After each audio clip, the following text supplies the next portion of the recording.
I was in my bedroom and I was praying and I was interceding and just praying, being with Jesus. And I had a vision. It wasn't with my eyes open. I had my eyes closed and I was singing and I was praying, and this vision unfolded in front of me, and I stopped singing and I had music. I had a piano playing just on a CD. It was just flowing and playing, and I was just had that flowing, and I was just standing there just kind of probably swinging like this, and the vision just unfolded. I never opened my eyes. You know what I mean?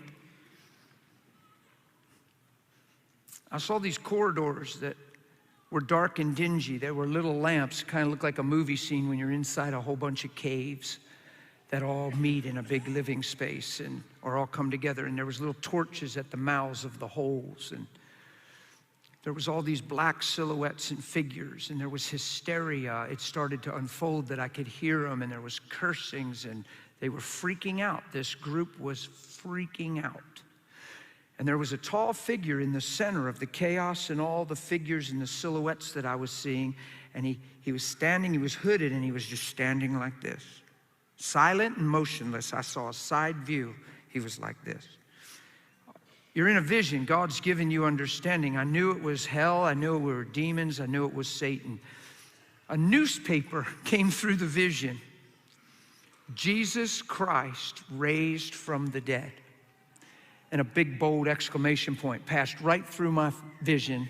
A newspaper headline, Jesus Christ raised from the dead, and it just went out of the picture.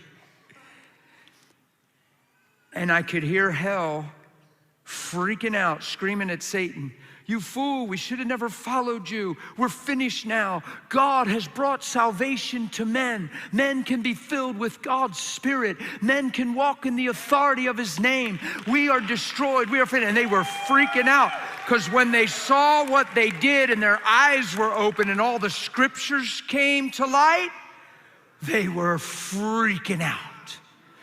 And Satan's standing there, and it reminded me of Ziklag and David, and when the town got burned and they took all the women and children and they wanted to stone David, and everybody was freaking out on David, and David had to encourage himself in the Lord. And that's the scene it reminded me of, only it was demons and the devil, and he has authority, and he's the devil, so he was head and shoulders above everybody, and it represented authority, and I knew who he was, and he's hooded the whole time. And all of a sudden he lifted his face, and I saw this figure of a face, and it got a sinister look on it. And he yelled real loud, even though they were all freaking out and they looked like they were turning on him. He said, "Silence!" And they all silence. And he said, "It is true, we played into the hand of God. It is true that we opened the door for salvation to men. It's true that we shed innocent blood, and that blood is now on the mercy seat in God's throne room. It is true that we played into the wisdom of God." He said, "But we do not have to be moved, and we do not have to fret." He said, "We know we can't defeat God, but we know we can defeat them.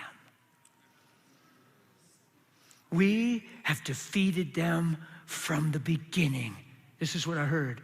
Remember Eve? Ha, ha, ha. Remember Adam? Huh. Every man is for himself. Every man lives for himself. God has paid a price for salvation to men, but we can stop it. I want you guys to come in here. They all came in. They're in a big huddle. He says, "Don't worry about them building churches. Don't worry about them preaching. Don't worry about them praying. Don't worry about their gatherings. Let them gather. Just keep their hearts far from who He is. Keep them hurt. Keep them frustrated. Get them to compete. Make them argue over their beliefs. Do whatever you can to keep what He paid for becoming real to them. Keep men stuck within men and keep them the same. But let them do what they do toward God, but make sure they're hurt inside, frustrated inside, inside and unforgiveness inside. Come on, guys, we know men. We know them from the beginning. Every man is for himself. We can do this, guys. And by the year, whatever I heard, by the year, whatever what it was, 2098, 99, it'll be no big deal. It'll be an Easter story, but there'll be no apparent change on the earth, even though God crucified his own son. And I'm standing there bawling in this vision, thinking, how much has this come to pass? When you look at all the arguments in the church, all the division, all the stuff that has happened since that time. And he huddled them in and he said, we can do this. And it was like a rally before a basketball team or football team. They get somebody in the middle and get everybody fired up, and then they all run out in the field. That's what he was doing. And he said, we can do it, guys, to the four corners of the earth. Keep them blind, keep them deceived, make it all about them. Let their ministries be about what they're doing. Let's let them do it in the name of the Lord, but it's all about them. Keep it. And he was shouting all this stuff. He said, we can do it. And they're like, yeah. And they broke and everything went out the holes, out the caves. And Satan was standing there all by himself, still in that position, shaking his head. And I opened my eyes. And I cried for a very long time. And I asked God for mercy, and I asked God for wisdom. Here's why I told you that vision, I believe. Because I don't know, it just got big in my heart. He's succeeded in that vision in many ways. When you hear somebody tell you a story like that, you have to make sure that he's not succeeding that vision in your life.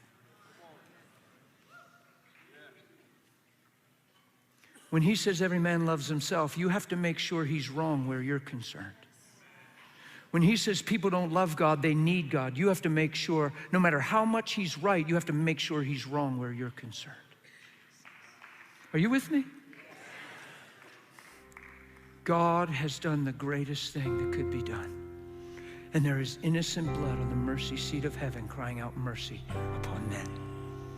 His blood is speaking better things. So let's go after the better things. Amen? Amen.